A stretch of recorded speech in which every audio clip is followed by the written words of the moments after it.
Definition क्या है? क्या हमें डेफिनेशन याद करनी चाहिए, रटना चाहिए जैसे लोग करते हैं? Noun is a name of a person, place और थिंग और लाइक दिस। आखिर डेफिनेशन हमें क्यों याद करनी पड़ती है? क्या फायदे हैं या कोई फायदा नहीं है? चलिए आज के वीडियो में हम देखते हैं आखिर डेफिनेशन होता क्या है। क्या डेफिनेशन सबका अलग अलग होता है? क्या सबका अलग अलग पॉइंट ऑफ व्यू होता है जिसको हम डेफिनेशन कहते हैं? क्या है डेफिनेशन, चलिए देखते हैं। तो डेफिनेशन का अगर हम डेफिनेशन बताएं, डिफाइन करें, तो यहाँ पे कि डेफिनेशन क्या है? ये स्टेटमेंट है, ठीक है, जो हमें किसी वर्ड, फ्रेज, किसी टर्म का मीनिंग देता है, वही क्या है? डेफिनेशन है। आप कहेंगे थोड़ा सा और सिंपल तरीके से, तो मैं ये कहूँगा कि डेफिनेशन में क्या होता है ना कि किसी हम वर्ड के जो मीनिंग बताते हैं वही डेफिनेशन है। किसी वर्ड के बारे में बताते हैं ना कि वर्ड मीनिंग या किसी का परिभाषा, वो सब क्या है? वो हम मीनिंग ही है जो अंडरलाइन किया हुआ है। तो डेफिनेशन क्या देता है हमें? किसी वर्ड का मीनिंग बतलाता है, मीनिंग देता है, वही डेफिनेशन है। दूसरा तरीका है कि मीनिंग क्या होता है, तो मीनिंग में हम थॉट्स बताते हैं उस चीज़ के बारे में, उस चीज़ के बारे में हम आइडियाज़ बताते हैं। जैसे कि एक छोटा सा एग्जाम्पल लेके मैं बात करूं, जैसे कि अगर मैं बात करूं ये क्या है, तो आप कहेंगे ये ग्रीन बोर्ड है। इसको क्या बोलते हैं? Green board. आप ग्रीन बोर्ड को कैसे डेफिनेशन उसका बताएंगे, या कह लीजिए कैसे उसका मीनिंग बताएंगे? तो ग्रीन बोर्ड को हम कह सकते हैं एक ऐसा बोर्ड जिसका सरफेस ग्रीन है, यानी हरा है, जिसको स्कूलों में यूज किया जाता है उस पे बच्चों को लिख करके कुछ समझाने के लिए। और कैसे लिखते हैं, किससे लिखते हैं? चौक से लिखते हैं। तो ये आपका क्या बन जाएगा? यह हो गया आपके ग्रीन बोर्ड का डेफिनेशन। और बहुत सारी चीज हमें जानना है। अब आप कहेंगे कि और एग्जाम्पल्स हो जाए, तो आप ये देखेंगे कि अगर मैं बोतल की बात करूं, जैसे ये बोतल है, तो ये बोतल की बात करूं तो कैसे बताएंगे कि बोतल का डेफिनेशन या बोतल का मीनिंग क्या होता है? तो बोतल का मीनिंग हम क्या कहेंगे कि बोतल क्या है? एक प्रकार का कंटेनर है। कंटेनर कहने का मतलब जिसमें हम कोई चीज़ रख सकते हो, सारे कंटेनर होते हैं, चाहे बाल्टी हो, बकेट हो, चाहे मग हो, चाहे जग हो, चाहे ग्लास हो, चाहे रूम हो, हर एक चीज़ ये जो है ना जिसमें हम कुछ रख सकते हैं वो कंटेनर है।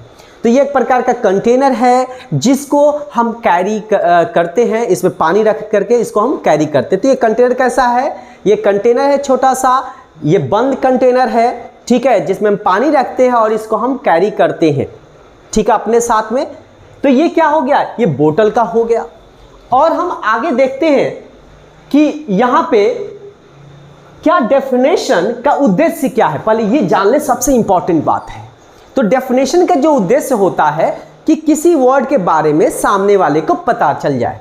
जैसे मान लीजिए एक हम पकवान का नाम ले रहे हैं, बिहार में फेमस है, वह है ठेकुआ। अगर मैं कहूं कि ठेकुआ को बताओ, कि आपको बताना है, इसका मीनिंग बताना है, कैसे बताएंगे मीनिंग आप? तो आप बता सकते हैं कि ठेकुआ क्या है? एक प्रकार का स्वीट डिश है। क्या है ये? स्वीट डिश है, ठीक है। अब स्वीट डिश तो हो गया, अब किस चीज़ का बना हुआ है ये बता दीजिए। कि जो कि आटा, चीनी, ये सब का मिलकर बना होता है, जिसको डीप फ्राई किया जाता है ऑयल में, ठीक है, या घी में, और यह खास ओकेजन पे, खास अवसर पे बनाया जाता है, ठीक है। ये खास करके राउंड शेप में होता है, जिसको हम ठेकुआ कहते हैं।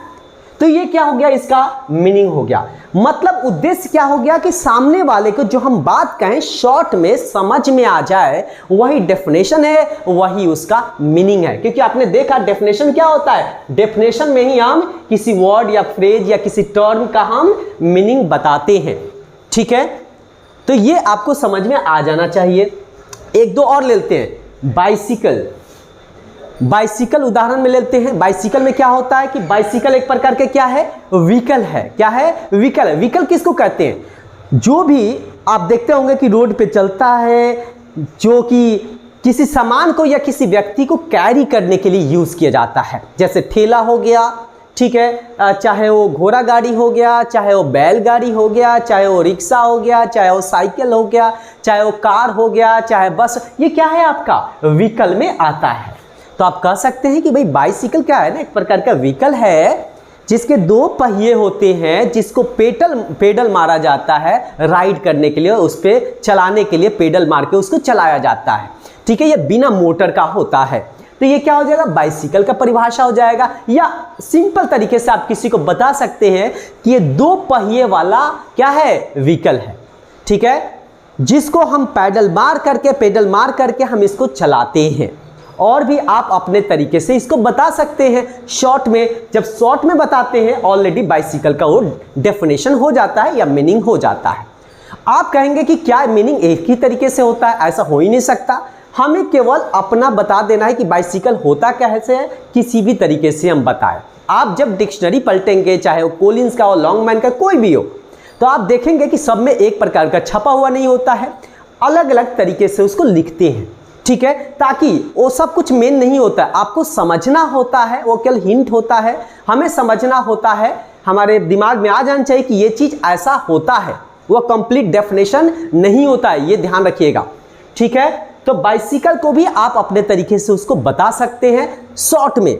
अगर शॉर्ट में नहीं बता पाते हैं, डेफिनेशन उसका नहीं बता पाते हैं, तब हम क्या करते हैं, लॉन्ग में समझाते हैं, तुलना करके समझाते हैं कि बाइसिकल जो होता है बाइक की तरह होता है, लेकिन उसमें मोटर नहीं होता है, ठीक है, इसमें तेल उल की जरूरत नहीं होती है, ये 2 पहिया तो होता है लेकिन इसको पेडल मार के चलाया जाता है, ठीक है, इसकी पहिया पतला होता है। तो ये सारी चीज बता देंगे, तब ये बन जाता है एक्सप्लेनेशन, तब वो डेफिनेशन नहीं रहेगा, ठीक है। अगर ज़्यादा हम बहुत सारी चीज़ बताते हैं उसके बारे में, तब तो उसकी व्याख्या कर रहे हैं ना, तो एक्सप्लेनेशन आ जाएगा, बहुत ज़्यादा उसके बारे में हम बताने जा रहे हैं। तो अब क्या करें कि क्या डेफिनेशन एक प्रकार का होता, नहीं। अब जैसे हम ये हमारे डिपेंड करता है कि हमने क्या कैसे उस चीज़ को देखा है, ये भी होता है। जैसे लाइफ के बारे में कुछ लोग कहते हैं कि life is sorrow, full of sorrow, दुखों से भरा हुआ है। कुछ लोग कहते हैं life is full of Joy, तो क्या है, खुशियों से भरा हुआ है। तो अपना अपना अनुभव के आधार पे भी हम उसका मीनिंग बताते हैं, ठीक है। तो ये हमें समझ में आना चाहिए कि हमारा क्या अनुभव है, तो एक्सपीरियंस भी मैटर करता है डेफिनेशन बताने में, उसका मीनिंग बताने में। तो ये आप समझ गए होंगे, क्योंकि ये भी बहुत ज़रूरी है। तो हम जब भी किसी चीज़ को देखते हैं तो हमें पूरा ऑब्जर्व करना चाहिए कि वो चीज़ कैसा दिखता है, उसका क्या काम है, किस चीज़ का बना हुआ है, ठीक है, और ये सब मिल करके फिर डेफिनेशन बनता है। जैसे मैं एक छोटा सा ये करूँ, और जैसे नाउन की बात करूँ, तो आप शुरू से देखे होंगे noun is a name of a person, place और थिंग। ये रटा हुआ है, चाहे 3rd क्लास में हो, 4th क्लास में हो, 5th क्लास में हो, 10th, इसे बदलता ही नहीं है और इसका कोई फायदा ही नहीं होता है। आखिर नाउन का डेफिनेशन बताने के पीछे एक ही रीज़न होता है, ताकि हम नाउन को समझ सके और उसका हम सेंटेंस में अपने कम्युनिकेशन में यूज़ कर सके। लेकिन डेफिनेशन हम ऐसा याद करते हैं कि जिससे उसका समझने से कोई लेना देना उतना नहीं होता, 100% अंडरस्टैंडिंग नहीं हो पाती है। तो हम क्या कहें, एक सिंपल तरीके से मैं समझाता हूं। जैसे मैं नाउन समझ चुका हूं, अब मैं बताता हूं कि नाउन जो होता है कि किसी भी नेम को, जिसका भी नेम हो, नाउन क्या बताता है, नेम को बताता है केवल। जैसे इसका नाम क्या है, ग्रीन बोर्ड है, इसका क्या है, डस्टर है, इसका क्या है, चौक है, ठीक है, फैन, लाइट, स्विच, ये सारे क्या है, आपके नाम है, और वो सारे नाम जो होते हैं वो नाउन में आ जाएगा।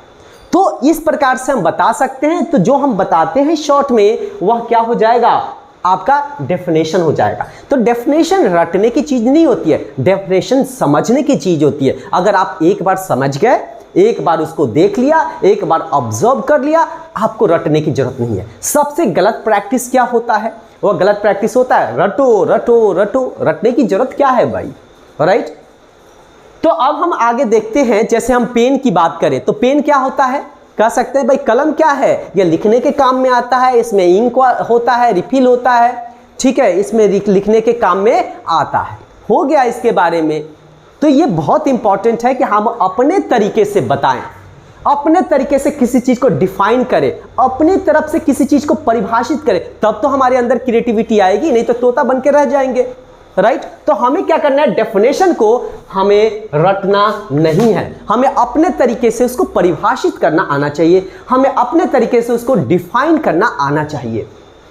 कुछ और चीज, तो आई होप कि आपको क्लियर हो गया होगा ये सारी चीज। फिर से एक बार बता दूं, मैंने बताया कि डेफिनेशन, परिभाषा जो होता है वह होता है कि जैसे हम अपनी बात किसी चीज के बारे में बता दे, कि अगर मैं एक बात करूं आपको, जैसे मैंने बताया था ग्रीन बोर्ड की, तो एक प्रकार का बोर्ड है जो ग्रीन होता है, जिसको हम क्या करते हैं, चौक से लिखते हैं। ये स्कूलों में खास करके यूज होता है या कोचिंग इंस्टीट्यूट में, ताकि बच्चों को इससे पढ़ाया जा सके, लिखने के लिए काम में आता है।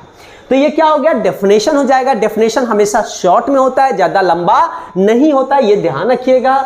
और ये क्या देता है, डेफिनेशन किसी वर्ड का मीनिंग देता है। तो सीधी सी बात है, इसका खास करके हमारा ताल्लुकात जो होता है वह डिक्शनरी से होता है। डिक्शनरी में जो मीनिंग दिया होता है वो हमें समझ, हम क्या करते हैं ना, उसको रटते हैं। रटना नहीं है, हमें ये देखना है कि किस प्रकार से इसका मीनिंग हमें निकालना है, राइट।